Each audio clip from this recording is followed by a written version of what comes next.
How to delete archived orders on Amazon. Hi everyone, this is Kate and welcome back to another video. And on today's video, we will learn how we can delete archived orders on Amazon. So without further delay, let's get started with this video. First of all, you have to head to its amazon.com and make sure to log in into your account. So once you land on its homepage, head towards the top right and hover over your account section. Click on it. So click on this account section. After that, you will land on this kind of interface. There, as you can see, there's an option as archived order, and here you can view and manage your archived order. You have to click on it.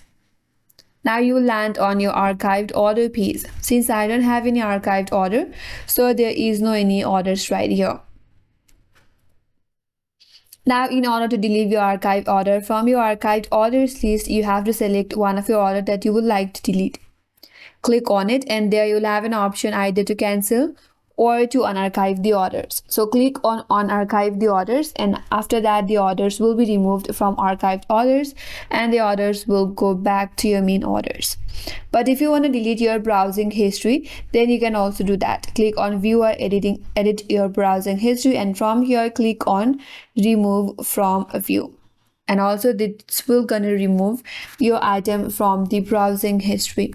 And that's how you can delete your archived orders. And that's all for today's video. Hope this video was helpful, and if you are new to our channel, consider subscribing. Thanks for watching and stay tuned for more videos.